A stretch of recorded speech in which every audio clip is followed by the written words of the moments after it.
એટલે જેને જે સમજાય એ પ્રમાણે કર્મ કરે બરાબર છે, પણ ખરેખર જે આજે ભજન સત્સંગનો યોગ બન્યો છે ને ગોગ મહારાજના મંદિરમાં, એ વાતને ખૂબ ખૂબ ધન્યવાદ છે.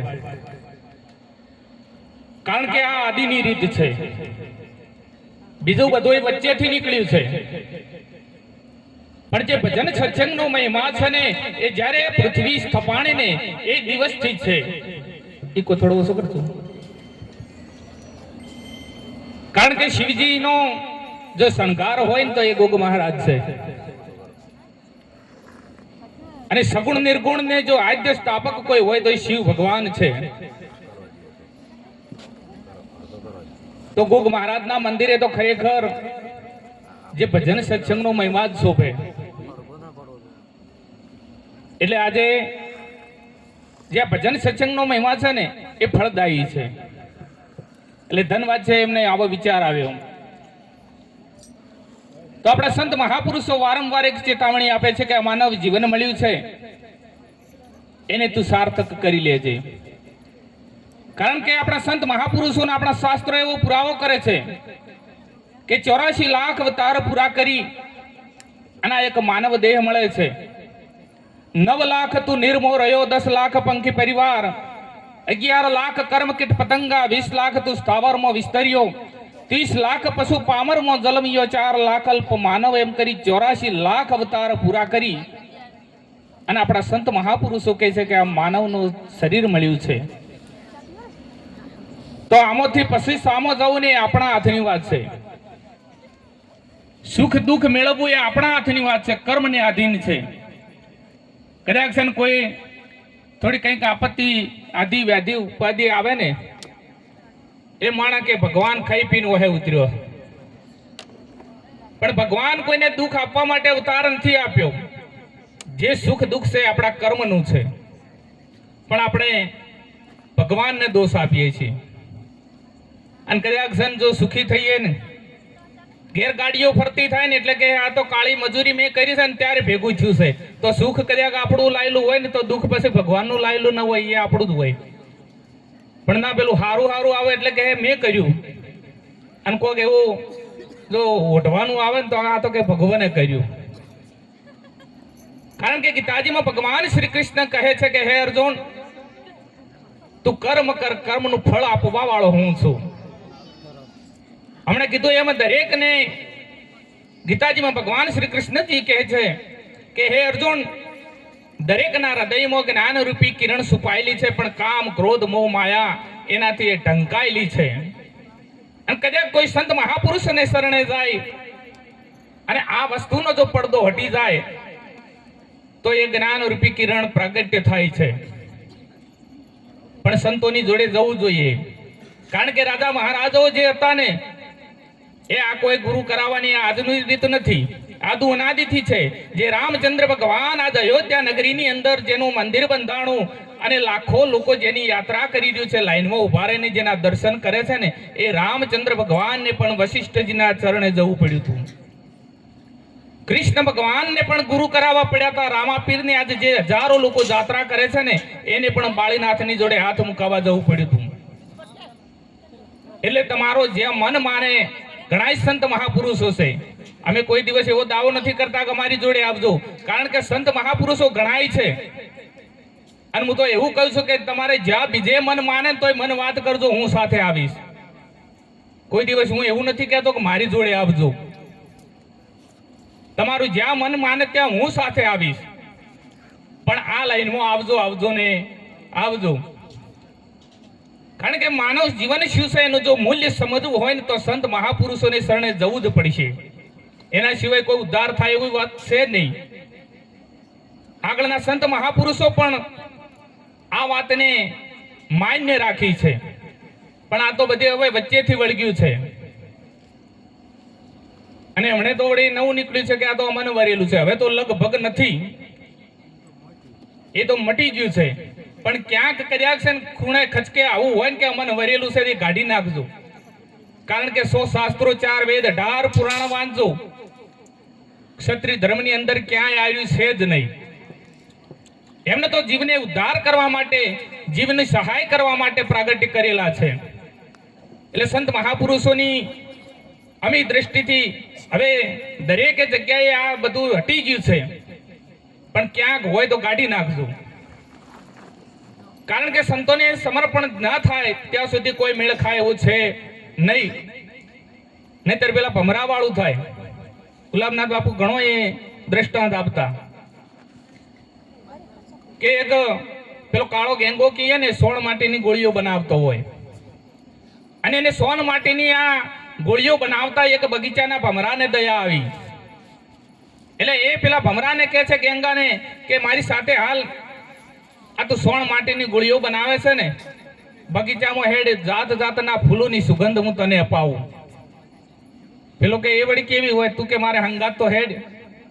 હંગાત લઈને બગીચામાં ગયા, હજારી કલરના ફૂલ ઉપર બેસાડ્યો, અને બગીચાનો ભમરો પેલા કાળા ગેંગાને કહે છે કે હે ભમરા, એ ગેંગા તને કઈ આ ફૂલની સુગંધ આવી? તે કાળો ગેંગો કહે છે કે ના, હજી એમને એમ છે, હોય આવ્યો પણ મારે કોઈ ફેર પડ્યો નથી. કરેણના ફૂલ ઉપર બેહાર્યો, જાસૂસના ફૂલ ઉપર બેસાડ્યો, પણ કાળો ગેંગો કે મારે કોઈ મેળ ખાતું છે નહીં, જેમ હતું એમ ને એમ જ છે. એટલે પેલો બગીચાનો ભમરો ગેંગાને કહે છે કે તું કોઈ હંગાત લઈને આવ્યો છે? એ પેલો કે હોય, કે તું મને બગીચામાં લઈને આપવાની વાત કરી, એટલે મને એવું થયું કે કદાચ બગીચામાં મને ફાવે કે ના ફાવે, એટલે નાની નાની બે ગોળીઓ બનાવી અને આ પોખોમાં ઘાલીને લાવ્યો છે. કદાચ સંતોના શરણે જઈ અને જો આપણી ગોળીઓ હંગાથ લઈને ફરો તો મેળ ખાય એવું છે નહીં. એ ગોળીઓ મૂકી અને કદાચ સંતોને સમર્પિત થઈ જાવ ને તો પછી ભક્તિના ફૂલોની સુગંધ લઈ શકો. કારણ કે અહંકાર, કામ, ક્રોધ, મોહ, લોભ આ બધું મૂકવું પડે, અને એ મૂકીને સમર્પણ જો થઈ જઈએ ને તો બેડો પાર થઈ જાય.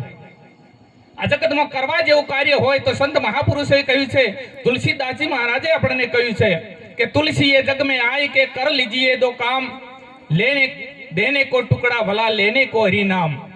કે કોઈ ભૂખ્યાને ટુકડો આપજે અને હરિનો ભજન કરજે. સંત કબીરજીએ પણ એ વાત કરી છે. કબીર કહે કમાલ કો તો દો બાત શીખ લે, કર સાહબ કી બંદગી ઓર ભૂખે કો તું અન્ન દે. એટલે આ જીવનમાં શું કરવા જેવું છે એવું આ સંત મહાપુરુષો આપણને રાહ દેખાડે છે. કદાચ કોઈ અજાણ્યા ગામે આપણે જ્યાં હોય ને અને ત્યાં ભૂલા પડ્યા હોય, રસ્તો ન દેખેલો હોય, તો આપણે કોઈ ત્યાં ભૂમિયો બેઠો હોય ને પૂછીએ છે કે ભાઈ મારે ફલાણાના ઘેર જવું છે, આ રસ્તો ક્યાં જાય છે? અને એને કદાચ જોયેલું હોય ને તો આગળ ચિંતે કે આ રસ્તે રસ્તે જજો તેના ઘેર જવા હે. અને કદાચ આડાવડા જો આપણે વાટી જઈએ તો ફોફા મારવા જેવું થાય. એમાં અસંખ્ય યુગથી જીવાત્મા આવ્યો છે ને ભૂલ્યો પડ્યો છે, એક ભટકી રહ્યો છે, પણ સંત મહાપુરુષો આવા છે ને એ રાહ દેખાડે છે કે આ રસ્તે રસ્તે જજે તો તને દુઃખ નહીં આવે. પણ સંત મહાપુરુષોની ચિંધેલી જે આંગળી છે, જે ચિંધેલી રાહ છે, એ રાહ ઉપર કદાચ ચાલશો તો મેળ ખાહે. બાકી ક્યાંક આડાવડા જો વહટી ગયા તો ફોફા મારવા જેવું છે ને છે. એટલે સંત મહાપુરુષો વારંવાર ચેતવણી આપે છે. કારણ કે કરુણ ઠપકો શા માટે આપે છે? એક માં હોય કદાચ રોગી હોય ને, રોગી એક દવાખાને જાય. હવે ડોક્ટરને ખબર છે કે મારું ઇન્જેક્શન આપવાથી આ રોગીને બળતરા થવાની છે, પણ તે છતાં ઇન્જેક્શન આપે છે. શા માટે? એનો અંદરનો ભાવ સાચો છે, એનો ઉદ્દેશ સાચો છે કે આ રોગી મારા દવાખાને આવ્યો છે, એનો રોગ મારે મટાડવો છે. એને ટેબ્લેટ આપે એ પણ કડવી જ હોય છે, એને ખબર હોય છે, તે છતાંય આપે છે. કેમ? એનો ઉદ્દેશ સાચો છે, આનો રોગ મટાડવો છે. નાનું બાળક કદાચ બીમાર હોય, એની માં એને, એ બાળકને આપણે ઘણી વખત જોઈએ છીએ નાક દબાઈ અને દવા પાતી હોય છે. એ બાળક તરફડિયા મારતું હોય છે. એટલે કોઈ માં એટલી બધી રાક્ષસી નથી હોતી કે બાળકને દુખી કરવા માંગે, પણ એ માનો એક ભાવ સાચો છે કે દુખી કરીને પણ મારા બાળકના પેટમાં આ દવા જવી જોઈએ, કેમ કે મારા બાળકનો રોગ મટે. એનો ભાવ સાચો છે. એમ કદાચ તમને આપતા, ઠપકો આપતા સંત મહાપુરુષોને પણ દુઃખ તો થતું જ હોય છે, પણ એમને ખબર છે કે અસંખ્ય યુગથી જે જન્મ મરણના રોગથી વીંટળાયેલો જીવાત્મા છે ને, એ જીવાત્માનો મારે ઉદ્ધાર કરવો એટલા માટે જ ઠપકો આપે છે. એટલે કદાચ સંત મહાપુરુષોનું કહેવું માની આ જીવન શું છે એને સમજી લેજો. અને એની વાતોને ખાલી વર્તનમાં જો નહીં લો ને તો મેળ નહીં ખાય પાછો. ભજનમાં આપણે બેસીએ પણ ભજન જ્યાં સુધી આપણામાં ન બેસે ત્યાં સુધી કોઈ વસ્તુ સાચી સમજાય એમ છે નહીં. ભજનમાં બેસતા બેસતા કદાચ અસલ ભૂમિકા સુધી પહોંચીએ ને પછી આત્મજ્ઞાનની વાત છે.